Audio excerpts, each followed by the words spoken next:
con ustedes, mandarles estas grabaciones. Bueno, el día de ayer pues habíamos quedado en la historia del software, ¿cierto? Ya todos nos quedó muy claro entonces qué es a ver, haciendo un pequeño repaso, ¿cierto? Ya todos sabemos qué es un software, qué es programar. Entonces, teniendo mucho más claro el panorama, vamos a comenzar a hablar del ciclo de vida del software. Como en prácticamente todos los objetos o personas del mundo, pues tenemos un ciclo de vida. Yo creo que ustedes han escuchado que el de los humanos es supuestamente, entre comillas, hace mucho tiempo decían que era nace, crece, se reproduce y muere. Para mí hay muchas más cosas que podemos hacer en ese intervalo de tiempo, pero los ciclos no tienen que ser para todos iguales. Entonces, así como el del humano es nace, crece, se reproduce y muere, el software también tiene que pasar por unas fases, digamos, de análisis, de diseño, para poder asegurar que vamos a ofrecer el producto de la mejor calidad. Y todo esto relacionado con lo que vimos ahorita de Scrum. Entonces, todo esto partiendo de que el software debe tener unos estándares de calidad y seguridad, porque claramente aquí ya vimos que existen miles de empresas que hacen software y lo hacen de una excelente calidad. Entonces, si yo quiero entrar a competir con estas personas, tengo que ofrecer algo excelente, algo de muy buena calidad. Eh, para presentar un producto final al cliente, nosotros tenemos que empezar con un análisis de la situación, tener claro qué es lo que se pretende hacer, ¿cierto? Y cuando lo tengamos claro, podemos pasar a maquetar un diseño, ya a ir plasmando las ideas en un medio visual, físico, y así ir teniendo una ruta, una estructura, ¿cierto? Que es el diseño. Para después de tener clara la ruta, comenzamos a codificar, a hacer las distintas partes que como y me imagino que lo tienen bien claro, se hacen de forma individual y se pasa a integrarlas, a unirlas todas dentro del software y después hacer el mantenimiento. Entonces básicamente estas son las fases del ciclo de vida del software. Por acá tenemos el análisis, la maquetación del diseño, la codificación, luego la integración de toda esta codificación y luego el mantenimiento, ¿vale? Entonces ya vamos a explicar una a una con más detenimiento. Bueno, en el análisis, uy, esta letra está súper pequeña. Les pido una disculpa un segundo, vamos a arreglar esto. Listo. Entonces, el análisis consiste en examinar las necesidades del cliente para nosotros materializar los requerimientos y así poder elaborar una especificación precisa. El cliente verdaderamente es muy pocas las veces que va a llegar a mí con una idea clara que me va a decir necesito esto puntualmente, que haga esto, que cumpla estas funcionalidades, sino que el cliente siempre va a estar divagando y va a tener muchas ideas en el aire. Entonces, es nuestra labor como desarrolladores de software y como analistas de software, eh, llevar al cliente a que consolide muy bien sus ideas. Entonces, esta parte de análisis es fundamental y más adelante vamos a volver a tocar este tema, ¿sí? Para hacer énfasis en él. Luego seguimos con la etapa del diseño. El diseño del software consiste en construir una estructura donde se contemplen los elementos que debe llevar el software. Entonces, en él se deben dejar claros los objetivos, las rutas del programa y todo desde el inicio lo que debe haber al final. En esto del software la planeación es algo fundamental, es algo que nos hace mucha falta y que nos puede ahorrar muchos dolores de cabeza, porque es que si nosotros no planeamos, cuando estemos en la mitad de la escritura del código nos vamos a tener que devolver, vamos a analizar cosas que no habíamos visto.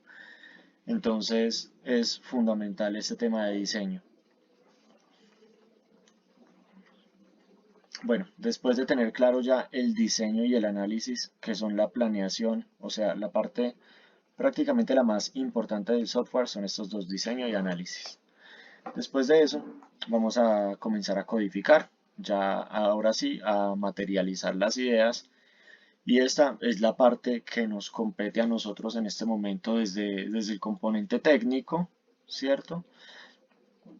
Pero entonces nosotros tenemos que tener muy presentes los dos anteriores para poder codificar de una manera óptima, sin necesidad de desgastarnos mucho, de perder tiempo, de repetir código o de hacer aplicaciones que sean poco utilizables. Una de los principales requerimientos de la programación para que sea efectiva es que pueda ser reutilizable, que una línea de código no me haga solo una cosa, sino que yo eso lo pueda utilizar para muchas funciones más adelante y eso va a hacer que yo me ahorre mucho trabajo. Entonces, por ejemplo, acá en la programación podemos trabajar con funciones que son como un bloquecito de código, unas, no sé, 10 líneas de código en la que yo le digo al sistema, eh, no sé, le doy una instrucción básica, por ejemplo, siga adelante.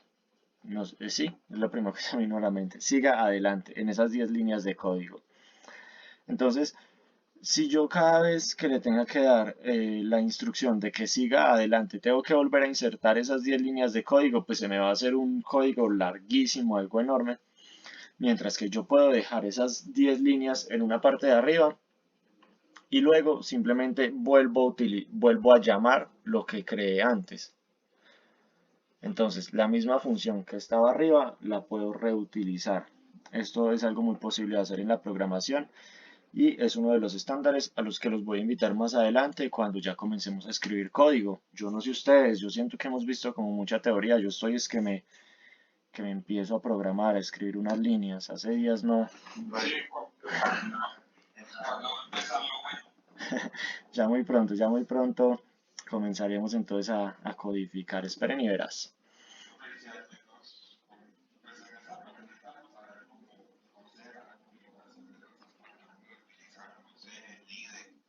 Claro que sí. Sí, sí, vamos por partes, tranquilo. Que todo eso ya está contemplado. Y la idea es explicarles a ustedes muy bien, paso a paso, cuáles son los programas que vamos a usar, cómo los vamos a descargar, qué influyen, etcétera, etcétera, sí. Pero sí necesito que ustedes estén muy empapados de todo este contexto para que sepan en dónde nos estamos moviendo, con qué objetivos, porque el que no sabe a dónde quiere llegar, cualquier camino le sirve, ¿sí? Entonces, bueno, también en el proceso de codificación es donde ya se dará paso a desarrollar lo presentado en cada uno de los diseños, aplicando la estructuración, aplicación de la lógica para las funcionalidades y almacenamiento de la información. Entonces, en este parrafito de acá yo hago énfasis a todo lo que vamos a hacer nosotros en este curso, de una forma muy breve. Entonces, aplicando la estructuración, la estructuración la aplicamos con lo que nos explicó el compañero ahorita. Discúlpeme, ¿me puede repetir el nombre del compañero que nos explicó HTML?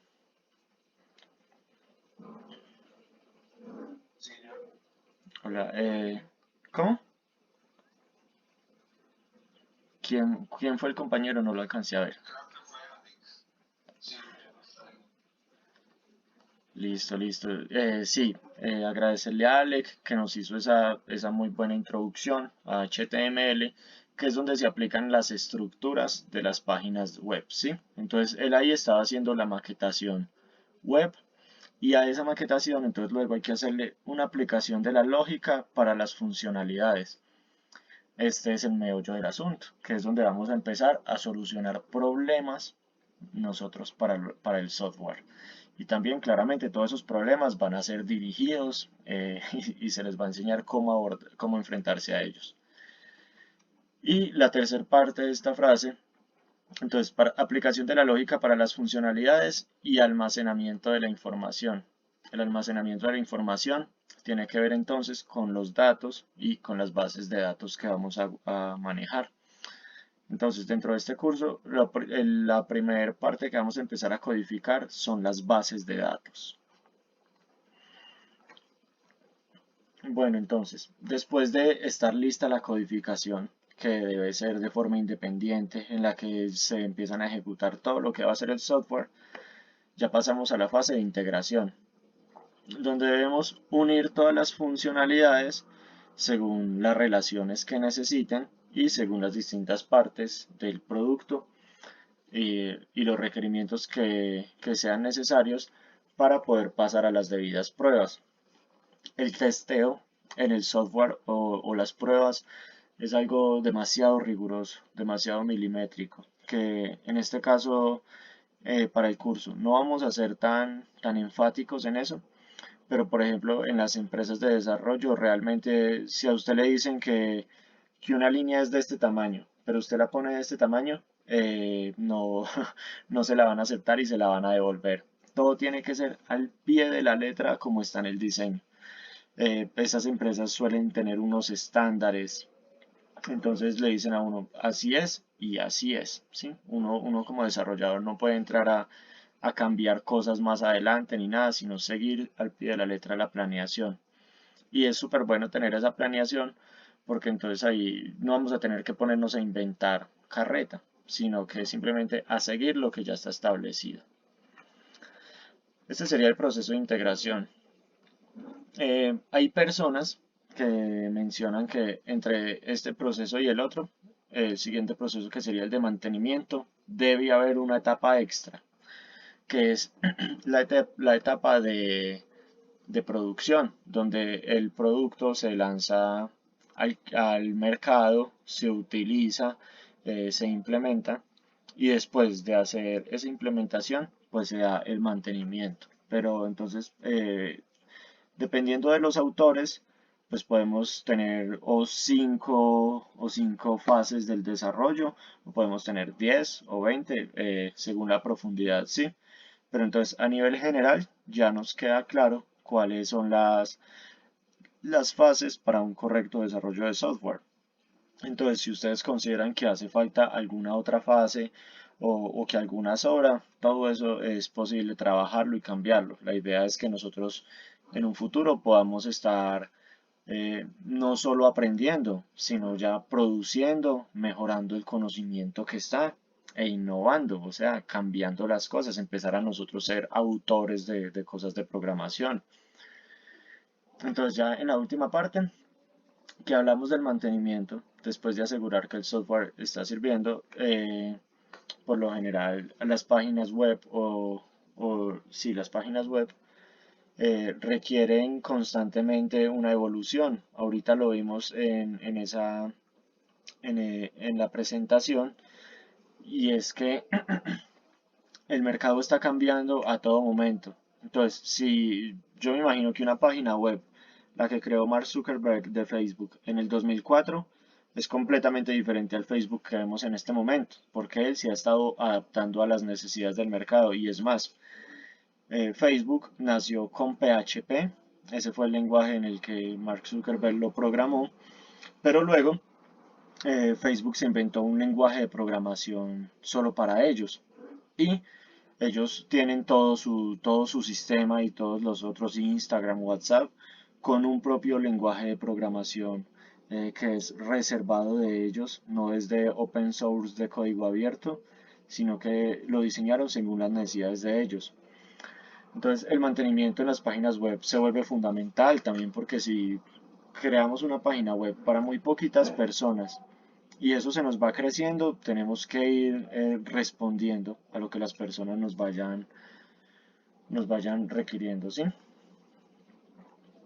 Entonces, para la parte de análisis y, y planeación del proyecto, que eran las dos primeras partes, es necesario uno recolectar correctamente la información en estos temas del software, ¿sí? Es, si el cliente no sabe qué es lo que me va a pedir, yo necesito sacarle esa información de alguna forma y necesito que el cliente, que terminemos acabando un documento escrito en el que el cliente me diga, necesito una página web que haga esto, donde un botón se apriete y pase esto, que tenga esta imagen, lo que les mostré ahorita en el Scrum, lo que es el backlog. ¿Sí? Entonces, la recolección de información consiste en analizar correctamente los requerimientos del cliente para poder ofrecerle el producto esperado, teniendo en cuenta que el cliente normalmente tiene una idea vaga sobre lo que necesita. Entonces, para poder analizar correctamente la información, primero nosotros necesitamos identificar a los participantes. Necesitamos saber yo con quién estoy tratando, sí, qué nivel tiene esta persona, para poder así tomar decisiones y saber de qué le hablo. Digamos, no es lo mismo yo diseñarle una página web a Iván Duque, al presidente de la República, y yo decirle como que, no, parce, pero yo no le puedo meter eso ahí. No, no, imposible. Porque claro, pues es el presidente de la República. Así yo se la estoy diseñando a un amigo mío. Entonces es necesario tener muy clara quiénes son las personas. Y esto es ahorita en el Scrum cuando hablábamos de los stakeholders, todas las personas que se van a ver afectadas con ese desarrollo. Entonces, cada participante es un miembro del equipo que se ve afectado por el producto a entregar. La idea es tener un punto de vista de cada uno muy claro para así, a través de herramientas como una lluvia de ideas o otras metodologías, se logre extraer la mayor información posible del tema. Entonces, por lo general, las páginas no nos las va a mandar a hacer una persona sola, sino toda una empresa. Entonces, yo voy a estar reunido con el gerente de marketing, con el gerente financiero, con el general, con el de tecnología, y entre esas cuatro personas me van a decir qué página quieren. Entonces, pues eso de entrada se vuelve como un despelote, es un montón de ideas por todos lados, de propuestas, de cosas. Pero entonces lo fundamental es identificar quién es la persona con la que estoy tratando, el nivel jerárquico y qué tanto caso le puedo hacer, porque también puede en esta, que en esta reunión haya una persona que claramente no es por desprestigiar ninguna profesión ni mucho menos, pero digamos es el secretario de la oficina y lo unieron a la reunión solo para que tomara las notas.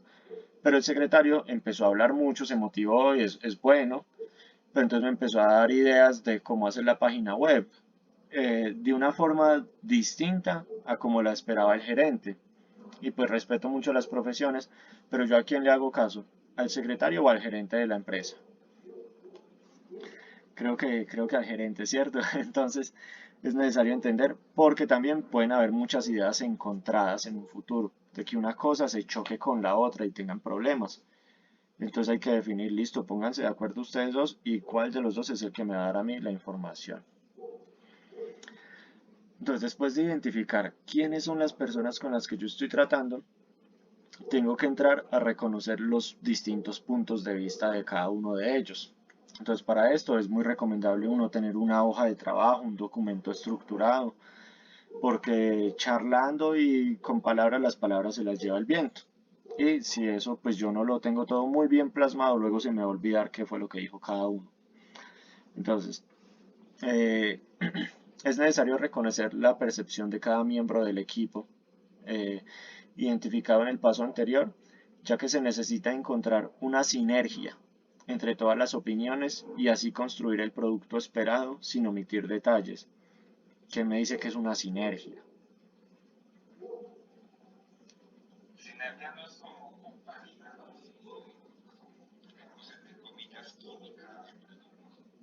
Exactamente, necesitamos es llegar a acuerdos. Si hay dos personas que este la quiere rojo y este la quiere negro, pues pongamos un vino tinto, lo más parecido a los dos, ¿cierto? Entonces, es lograr hacer que los distintos puntos de vista se vayan encontrando. Entonces, existen todo un tipo de metodologías que nos dicen cómo ir haciendo que se encuentren estos puntos de vista y cómo tratar con estas situaciones problemáticas, ¿vale? Para ello es necesario trabajar hacia la colaboración. Entonces, es natural por la naturaleza del ser humano que entre las reflexiones sociales hayan cuestionamientos, hayan disputas, hayan problemas, ¿cierto? Y puntos de vista distintos. Pero lo importante no es que todos pensemos igualito cuadriculados, de que sigamos la misma estructura, sino que todos tengamos el mismo respeto. Digamos, hay una persona que odia el reggaetón, no le gusta esa música y hay otra persona que sí, que le encanta. Pero entonces se van a dejar de hablar porque no les gusta la misma música, o más bien cada uno pues se pone sus audífonos y escucha libremente lo que le gusta sin intervenir en el otro.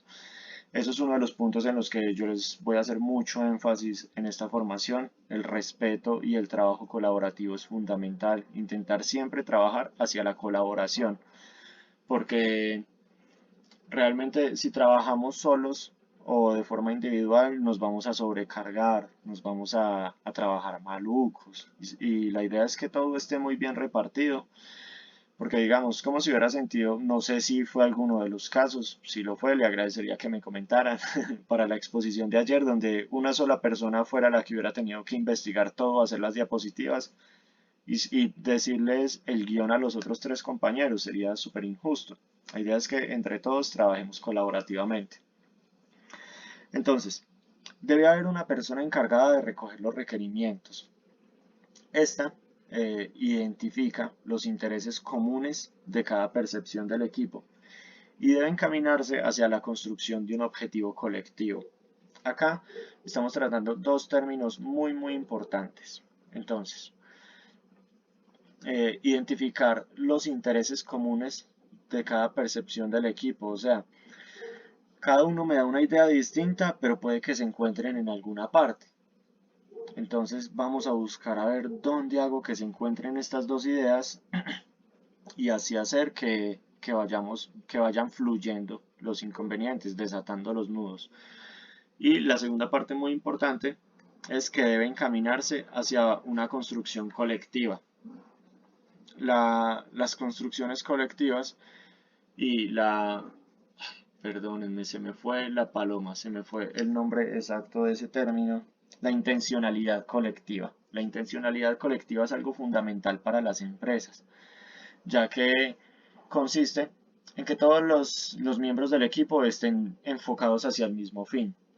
¿Por qué? Porque es que, digamos, si yo tengo un equipo de ventas en una empresa y el jefe está enfocado a aumentar las ventas, necesitan doblegar las ventas, pero uno de los miembros del equipo está enfocado a mantener su salario, a ganarse lo básico y a no hacer más de lo que se le pide.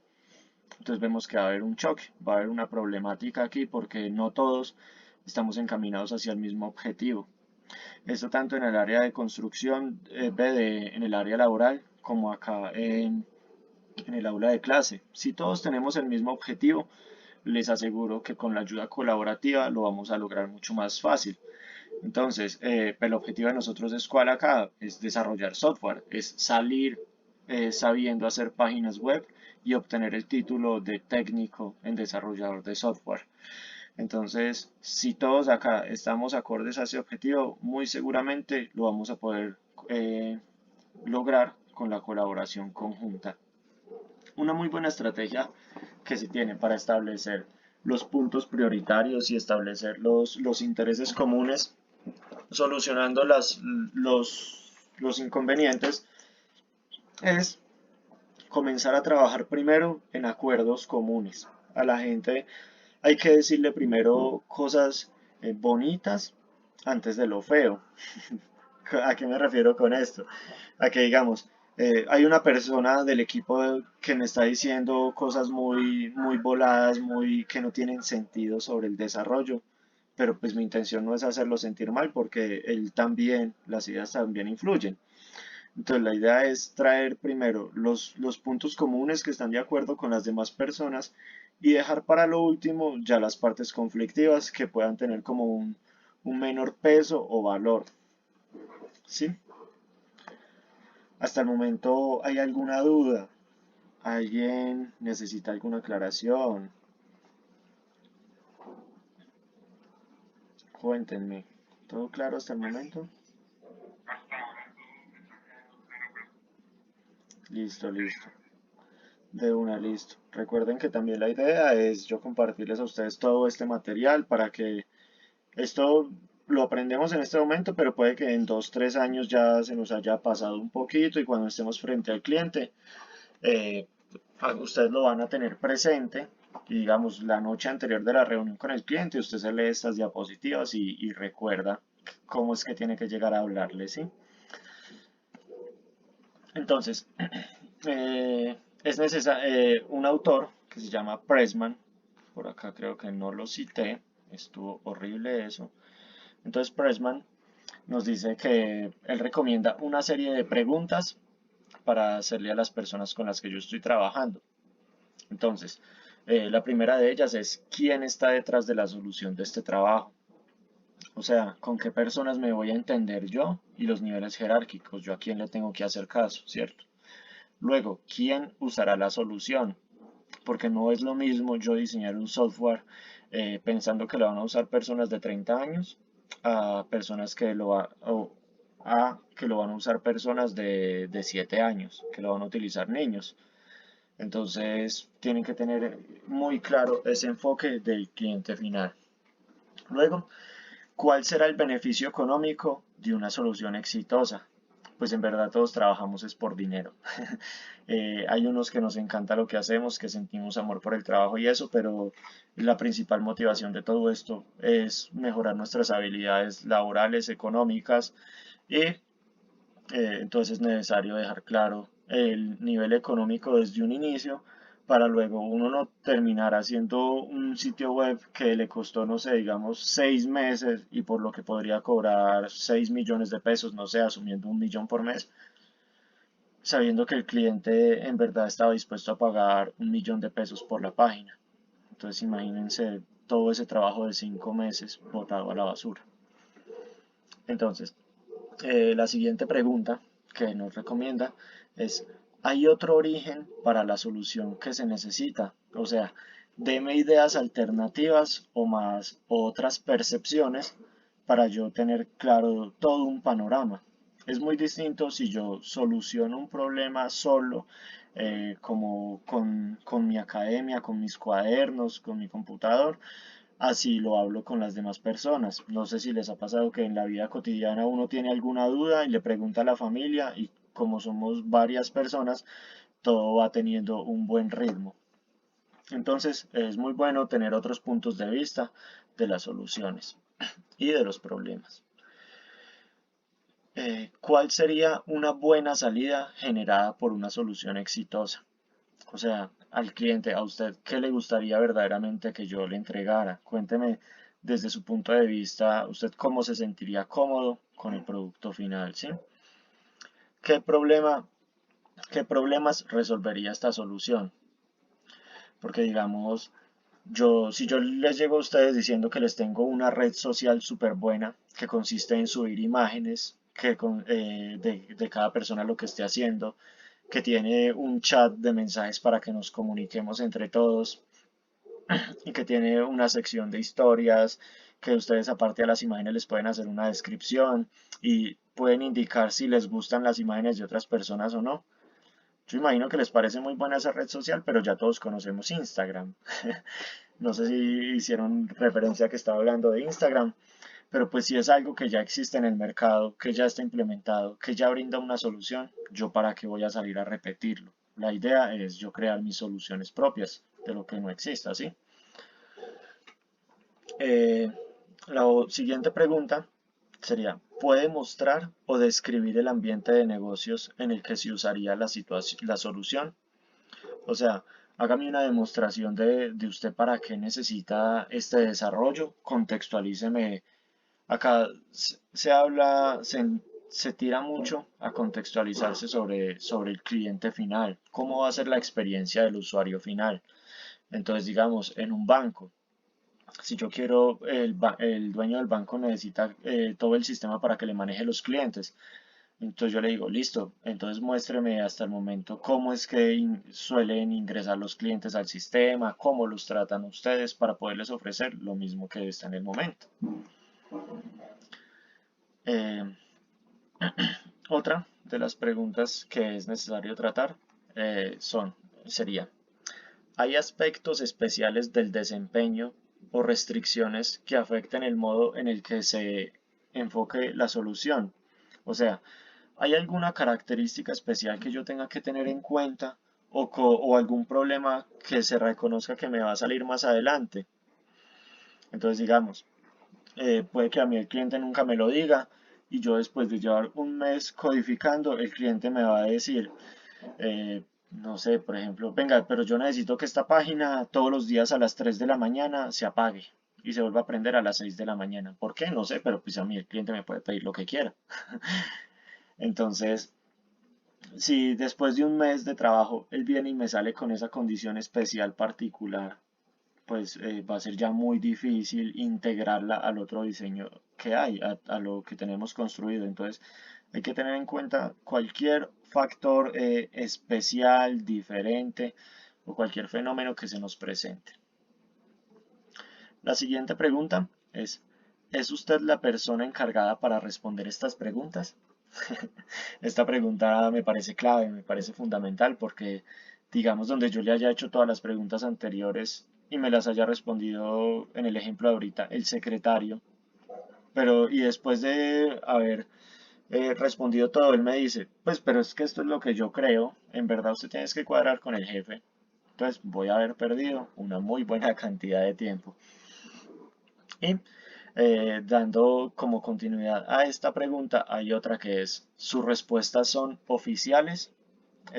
O sea, es un conocimiento real y formal el que usted a mí me está entregando o son ideas como locas de la mente. Y para asegurar que sus respuestas sean oficiales, nosotros tenemos que dejarlo todo plasmado en un documento en el que me diga, él me dijo que hiciera eso, para así yo más adelante poderme lavar las manos, por así decirlo. Si algo sale mal, yo digo, no, no, yo le hice caso a esta persona y podemos ver que tal día en este documento él me dijo que necesitaba era esta instrucción, ¿sí? Para que luego no se nos cambien las cosas. Por lo general en la industria de software, eh, cuando el cliente ya va viendo un producto que se le va entregando, empieza a analizar otras percepciones, otras ideas y a darse cuenta que le hacen falta cosas. Entonces él empieza a decir como que no, es que yo esperaba que hiciera esto también. Entonces ahí es donde uno va. Bueno, listo, entonces muéstreme en el documento inicial donde dice que usted esperaba que hiciera esta función específica y si está, la hacemos, pero si no está, entonces simplemente nos toca recalcular el valor con el que hicimos el contrato, subirle un poco el precio a la página web y con todo gusto lo implementamos. Luego, otra de las preguntas sería, ¿mis preguntas son relevantes para el problema que se tiene? O sea, con los cuestionamientos que yo le estoy haciendo, ¿usted considera que sí podemos darle solución a ese problema? Porque si el cliente considera como que no, no, usted está desenfocado, tenemos que centrarnos en esta otra parte, eso es algo fundamental de reconocer, ¿sí? Porque el cliente es el que va a estar muy empapado de su situación y sus necesidades. Luego, estoy haciendo demasiadas preguntas, como ya un formalismo y para analizar si en verdad hace falta algo o sobra algo. Si hay, porque entonces o se nos está escapando algo o hay puntos que realmente no vale la pena tratar, que se consideran como generales básicos y simplemente los dejamos por ahí sueltos. Otra de las preguntas es, ¿puede otra persona dar información adicional? Entonces, necesito recibir más instrucciones por parte de ustedes en la empresa o me voy a entender con alguien más, porque la idea es que a mí siempre en un equipo laboral, pues me dé las instrucciones la misma persona, no que llegue un jefe y me diga una cosa y llegue otro y me la cambie y así, porque eso es algo fundamental para que un trabajador desarrolle bien sus funciones, que es la unidad de dirección. Esto ya es más desde la administración de empresas, pero entonces un trabajador tiene que tener un solo jefe que le dé las instrucciones. No puede ser personas que se contradigan o que lo pongan a hacer dos tareas distintas al mismo tiempo y a la misma entrega. No debe ser así, ¿sí? Y como última pregunta es, ¿debería yo preguntarle algo más? O sea, ¿qué se nos está escapando? qué nos puede hacer falta, qué más incluimos en el acta, en el documento. Entonces acá es donde yo les pregunto, jóvenes, ¿qué otras preguntas consideran ustedes importantes para que incluyamos acá? ¿Qué creen ustedes que hace falta preguntarle al cliente? No me vayan a decir que todo muy completo, que muy bien, sino que quiero, por favor, que hagamos un análisis. Les doy para que piensen un minutico y vamos escribiendo, por favor, las preguntas al chat de cuestiones fundamentales que tengamos que hablar con el cliente para poder establecer muy bien el diseño y el análisis. Entonces vamos a ver.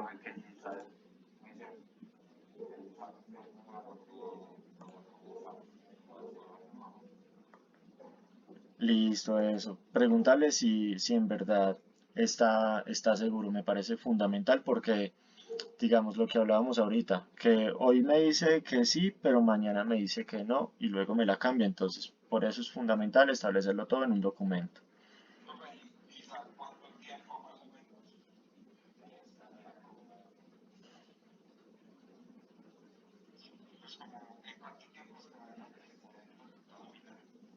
Fundamental esa pregunta porque claro, el cliente me manda a mí a hacer algo y yo súper tranquilo, solo trabajo media hora al día y haciendo mi planeación para entregarlo en 2 meses, pero el cliente me dice que lo necesita la otra semana.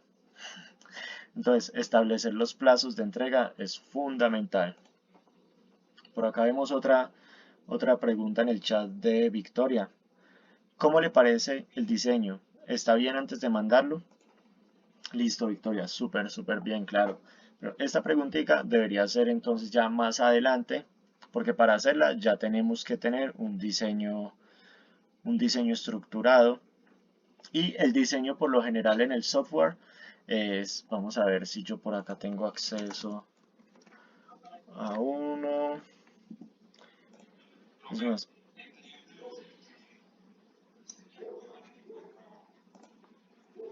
¿cómo así? Perdón.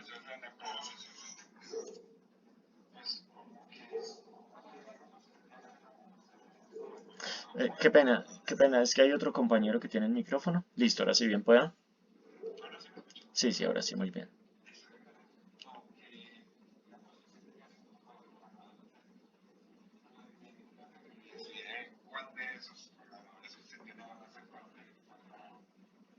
No lo creería porque por lo general las empresas de desarrollo, digamos que tienen, no sé, 5 programadores, pero el cliente no contrata al programador como tal, sino que contrata a toda la empresa y ya la empresa decide a quién pone a hacer cada una de las cosas según su experiencia, según sus necesidades.